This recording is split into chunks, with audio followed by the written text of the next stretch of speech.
បាទជម្រាបសួរបងប្អូនគ្នាបងប្អូនដែលធ្វើការស្ការចាំនេះបងប្អូនអាចយកបានណាខ្ញុំមកគិតលុយបងប្អូនហើយបានតែអ្នកអំពេញបងប្អូនខ្ញុំមិនដឹងផ្ញើតាមណាទេ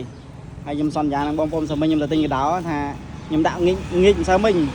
ថាយ៉ាងយូរមួយអាទិត្យទៀតយ៉ាងតិចក៏5គ្រាប់បងប្អូនឲ្យមើលខ្ញុំទៅមើលងាកព្រឹកមិញលេងកន្លះថ្ងៃបងប្អូនឲ្យមើលចូល5គ្រាប់បងប្អូនអើយហើយមិននិយាយទេសត្វតែធំបងប្អូនអានេះចិត្ត2គីឡូ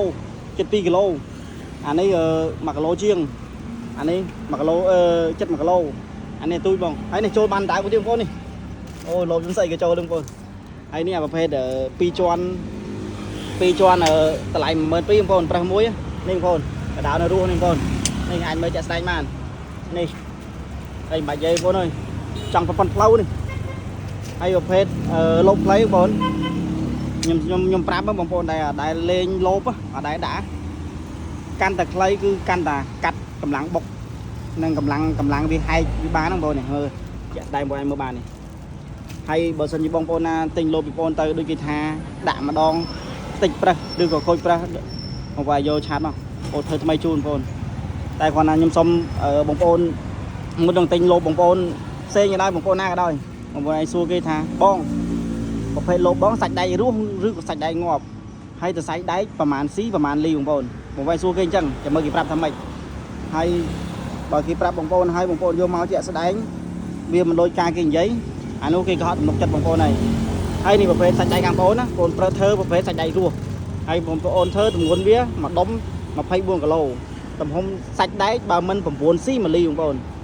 ហើយប្រភេទសាច់ដែករស់បងប្អូនអាចមើលបានណាសាច់ដែករស់ពេលដែលយើងចង្កត់ទៅវាលោតទៅវិញណាហើយប្រភេទប្រើសរស់គឺវាចេះបងប្អូនឃើញណានេះអញ្ចឹងណាហើយបងប្អូនអាចមើលបាននេះជាក់ស្ដែងលទ្ធផលអានេះតម្លៃវា7000បងប្អូនអានេះថាជា2គីឡូបងប្អូននេះឃើញទេពេលដែលវាចូលទៅឃើញវាអត់មានកម្លាំងបុកទេអញ្ចឹងណាលោកខ្លីហើយសួរថាអា1ម៉ែត្រអា2ម៉ែត្រអា1ទឹកអា2ទឹកសួរចូលអត់ចូលដូចគ្នាបងប្អូនប៉ុន្តែគាត់ថានេះអានេះគឺចូលមួយដឹងនៅបងហើយបងប្អូនអាចមើលបានសាច់ដែកជាក់ស្ដែងប្រេះខៃខូចខាតដៃញ៉ាំបងប្អូនអាចមើលជាក់ស្ដែងបានអានេះប្រភេទដៃរស់បងប្អូនប្រភេទដៃរស់ហើយនេះប្រភេទ2ជាន់បងប្អូនអញ្ចឹងណាហើយអា2ជាន់នេះបងប្អូនអានេះខ្ញុំរៀបខមមិននិយាយត្រង់បើបងប្អូនចង់លេងចូលបដ ாய் ជឿជាក់ដើរប៉ះដឹងតែចូលបងប្អូនលេងអា2ជាន់ទៅដោយសារវាអត់មានអីមករំខានប្រេះរបស់យើងទេព្រោះនុយយើងខាំងនៅកន្លែងនេះហើយប្រភេទនុយដូចគ្នាបងប្អូនមិនចេះអាធ្វើណាកន្លែងស្តុបនុយបដ ாய் វាតិចបំផុតគឺ3ទឹកតែតឹងវានេះតិចបំផុត7ហ៊ុនឬក៏8ហ៊ុនឬទៅ9ហ៊ុនបានយើងអាចដាក់កដោរស់បានយូរបងប្អូនមិនចេះតែធ្វើណាព្រោះខ្ញុំធ្វើខ្ញុំឆ្លងកាត់ខ្ញុំសិក្សាហើយមុននឹងធ្វើលក់ឲ្យបងប្អូនហើយខ្ញុំដាក់ជាក់ស្ដែងខ្លួនឯងផ្ទាល់អញ្ចឹងអត់ដូចគេខ្ញុំនិយាយអញ្ចឹងវីដេអូសម្ដែងបងប្អូនអាចមើលជាក់ស្ដែងបានហើយប្រភេទស្ងាត់នេះខ្ញុំអត់លក់អត់ដូរបងប្អូនណាហើយប្រភេទពួកនេះប្រភេទវាចង់ផុតពូជហើយព្រោះខ្ញុំអត់បានតាំងចិត្តទៅដាក់យកវាទេខ្ញុំដាក់យកទៅពោះទេតែចូលតែស្កាហើយបងប្អូនចង់បានចំបងប្អូនតាក់ទងមកលឿនមកព្រោះបងប្អូនសុំច្រើនបងប្អូនអើយអញ្ចឹងវីដេអូមានតែប៉ុណ្ណឹងបងប្អូនហើយម្យ៉ាងទៀតបងប្អូនត្រូវការ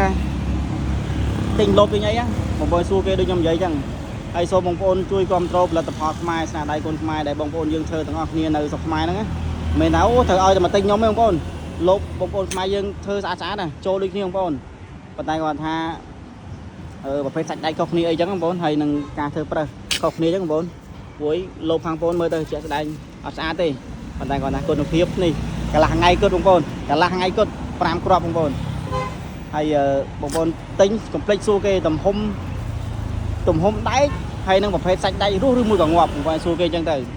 ហើយនឹងតម្លៃហើយខ្ញុំមិនចេះថាងលោកខ្ញុំល្អទេអត់ទេខ្ញុំនិយាយប្រាប់ការពិតអស់ហើយតម្លៃហើយនឹងគុណភាពបើបងប្អូនទទួលយកបានក៏បងប្អូនទិញចោះអត់អីទេហើយសម្រាប់ដែលបងប្អូនអ្នកដូចខ្ញុំអត់លុយក្រខ្សត់អាចមករកខ្ញុំបានប្រភេទថោកហើយគុណភាពបែបហ្នឹងបងប្អូនអរគុណបងប្អូន